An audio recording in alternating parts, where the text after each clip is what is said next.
Okay mga bro, magandang araw. Welcome back na naman sa ating mga video. Ayan, bali mayroon na naman tayong gagawing isang fishing inverter dito mga bro na walang output, sabi ng may-ari. Okay, so ang problema daw nito mga bro, nung ginamit ng may-ari, first time niyang gumamit ng ganito ay tinisting daw niya. Nung pinaandar niya, tinisting niya yung output nito. Tapos kinabit yung rod sa kanit. Tapos daw mga bro, nung naikabit niya yung rod sa kanit, pinag-spark daw niya ng 3 beses. Ganon. Ang lakas daw. Pak! Gumaganon daw eh. Tapos nung pangatlong spark daw ay ayun, nung ginano niya wala nang spark. Ayan. So testingin natin. Subukan natin kung wala talagang output, sabi ng may-ari. Okay, so naka-ready na mga bro yung natin. Battery ito wire ng battery. Nasa loob yung battery ko mga bro. 3SM kasi malaki kasi, kaya tinatamad ako maglabas dito. Kaya naglabas na lang ako ng positive at negative na dulo ng wire. Okay, subukan natin testingin ngayon. Yan, kapit natin yung positive. Tapos ayun, yung negative, mispark. Okay. So subukan nating pandarin ngayon. So tignan natin kung umilaw.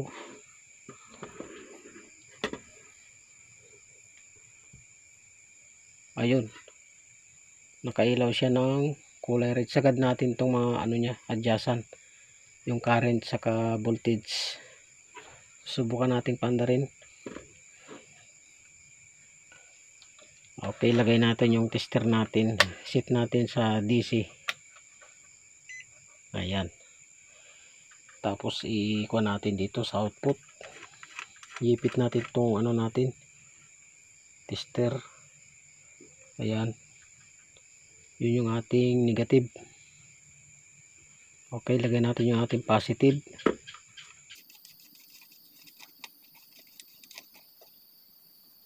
Okay. So nai-clip na natin mga bro, naiipit na natin. Subukan nating pandarin ngayon. Okay, sungkitin natin yung kanyang switch dahil hindi nadala nung may-ari. Ayan, sungkitin natin. Pandarin natin. Okay, so meron siyang 600 mga bro. Kung mapapansin nyo, bumabagsak ko.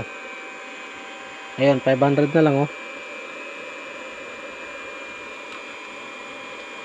Ayan, 400 na lang.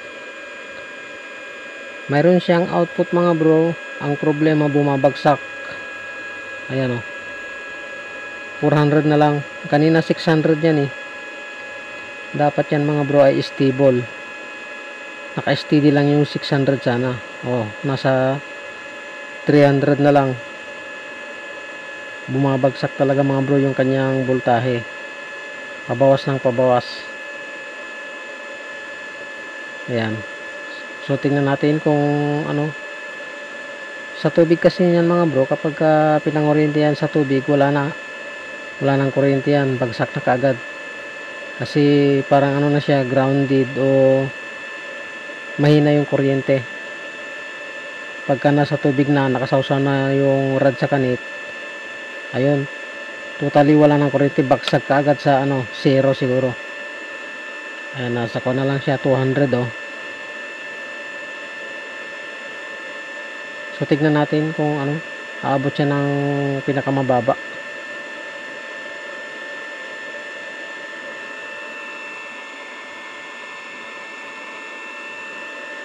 Ayan. Ang bilis magbabas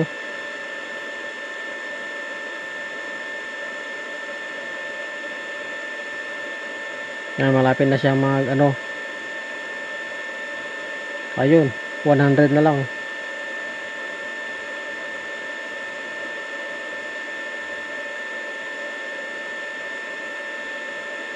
Okay, so tanggalin natin yung yung sinungkit natin. Ito yung switch niya mga bro may sinasaksak dito na socket. Tapos pag didikitin mo yung dalawang wire, ayan nagbabawas. So ulitin natin. Ayun, hindi na tumaas oh. Nasa 200 lang, dapat yan 600 o 700 pataas.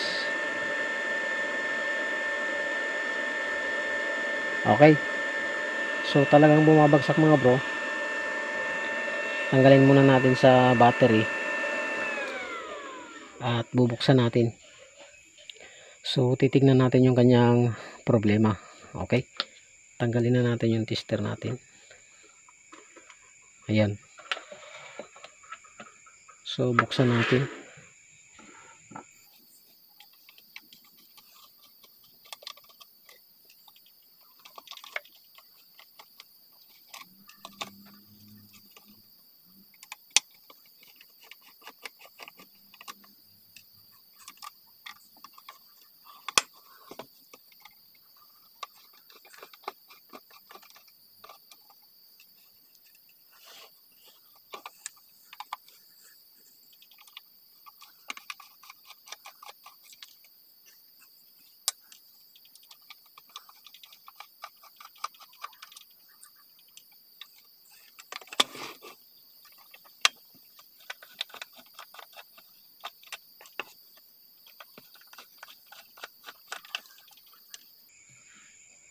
Okay, nabuksan na natin mga bro.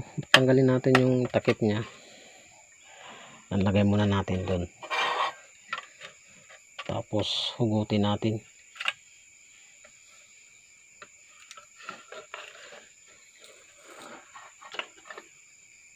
Okay, pagka ganyan mga bro, ingat lang sa paghawak, baka may pondo pa itong capacitor na ito, mahirap ng mag-ground. Ayan, so subukan nating testingin na nakahubad mga bro. Yan, at titestirin natin dun sa min nya, pinaka min, kung stable yung kanyang kuryente.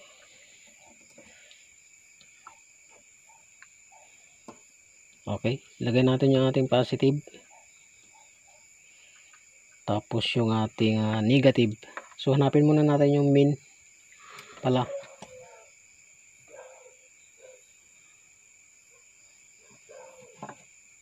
Ayan, so ito saka ito, pero hanapin natin yung puno. Ayan, dito sa may kanyang mga bro, ECR. Ayan o, ECR. Pag sinabing ECR, silicone controlled rectifier, ito yung nagkocontrol ng paglabas ng voltahe. Yan, dalawa yung ginamit mga bro, nakaparallel. Okay, subukan natin testingin ulit. Yan, nakaklip na yung positive natin. Lagyan natin yung ating negative. Yan, tapos pandarin natin. Sungkitin natin yung switch.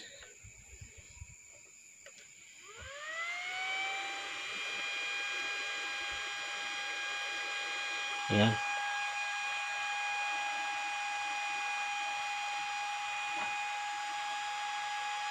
So parang di makita yung niya.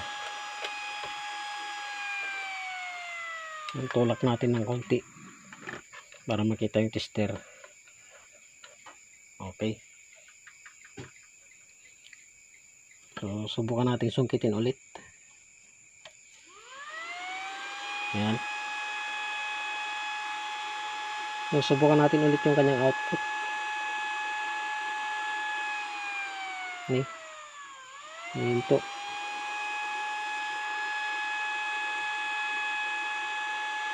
So nasa 500 lang mga bro, bumabagsak. Subukan natin testerin dun sa min.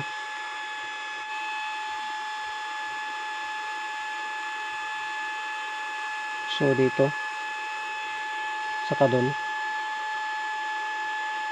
ayan, meron siyang 684. Ganyan sana mga bro, stable sana. Ayan, so ito yung min nya, oh. Ito. Tapos pagdating dito sa kanyang output, Ayan, bumabagsak doon sa gitnang paa ng kuha natin is CR. Ayan o. Tapos pag tinis naman natin doon sa kabila, ayun, stable din. Pero dito sa output, ayan, papunta rito sa dalawang wire, bumabagsak o. Ayan, pababa ng pababa. So dito sa main, yan, so okay, 685 o 84 o naka steady, o 683 naka steady siya. Ang problema, ayaw ng may-ari masyadong malakas kung sa batuhan, kung mangunguryente siya dun sa batuhan. Ayan, so ibig sabihin mga bro, napatayin muna natin.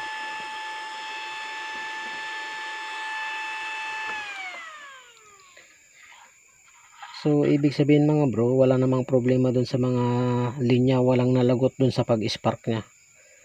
Yan ang natin, primary suspect natin dito, itong ECR natin. Ito. So i-discharge muna natin mga bro yung kanyang output para ano, baka mahawakan natin. Ayan o.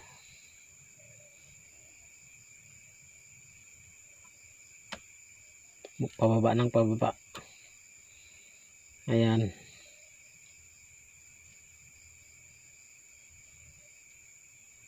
Diskarga muna natin, mahirap na, baka mahawakan natin yung ano, yung capacitor dito. Yung malaking capacitor, saka yung dalawang capacitor na nakaseries na ano, electrolytic. Ayan, meron siyang 0 volt na siya. O, ayan, pabawas na siya. Okay, pwede na natin, subukan nating palitan mga bro itong natin, CR natin. Dalawa yung ginamit dito eh.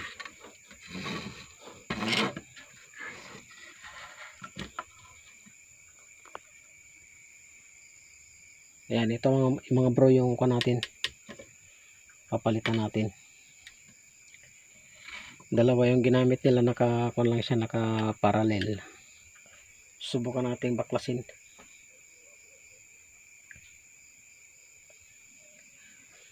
Okay, baliktarin natin mga bro. Ayan. Para oh, naikabit sa battery. Okay, baklasin natin yung dalawang ECR. Applyan natin ng ano, panghinang para mabaklas natin.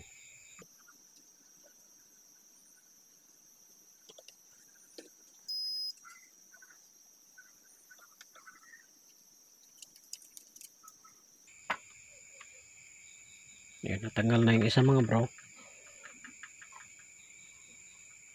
Ayan, natanggal na. So tanggalin pa natin yung isa.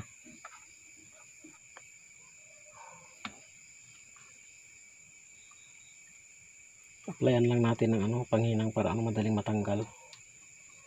Para sabay-sabay sila maano, lumambot. Yan. Okay.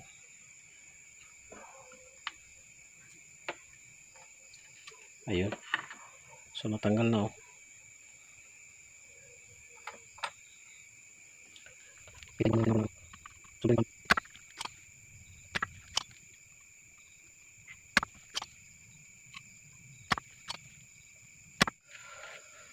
Okay, bali meron tayong isang pamalit dito mga bro. Ayan. Bali isa lang yung ilalagay natin, dinoble nila. Hindi na natin ilalagay itong isa. Dahil isa lang mga bro yung piyesa natin. Isa lang yung available. Okay, tanggalin natin.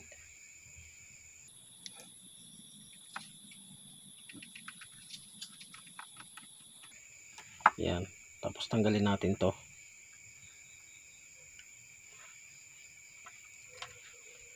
Tapos ipalit natin ito. Yan. Okay. Lagyan natin ng screw. Ayan. Tapos ikabit na natin.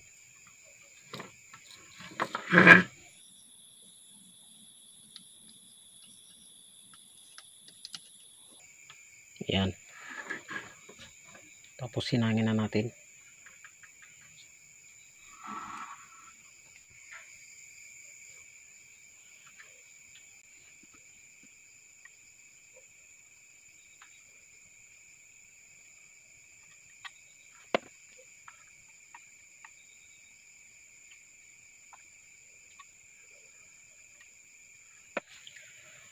Okay, linisin lang natin mga bro para ano, baka may mag-ground.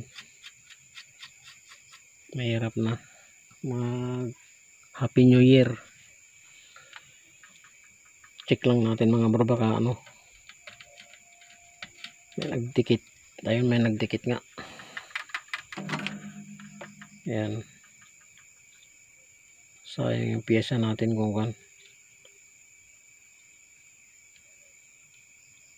Okay,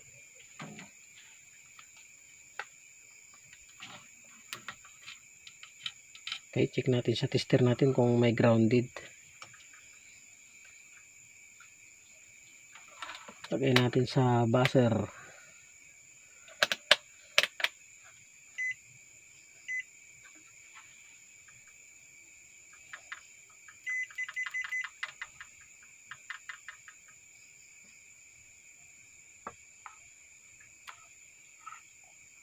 Okay, wala namang grounded mga bro. Check natin kung may connection yung kanyang output, yung gitna. Okay, subukan natin testingin ngayon nga kuan mga bro na hindi pa nakakabit, kung stable na yung kanyang kuryente. Yan, kabit natin yung ating negative. Ayun, umilaw na ng kulay pula. Tapos tusukin natin yung switch.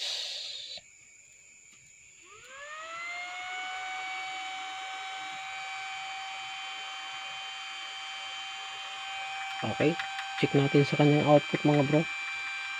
Lagyan natin sa DC.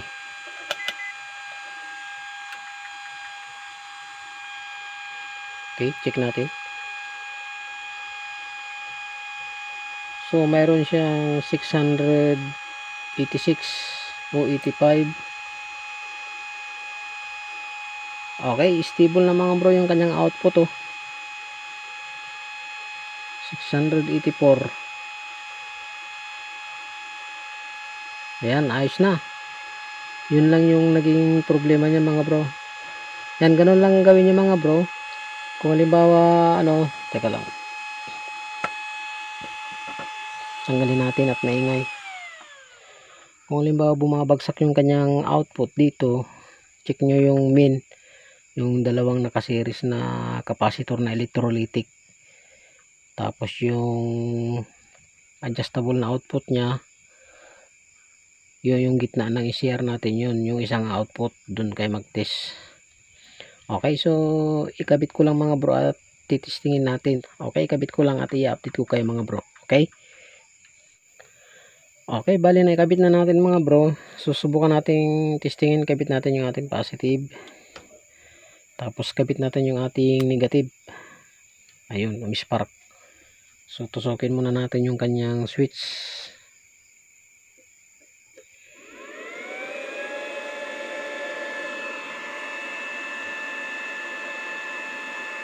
Okay, subukan natin testerin.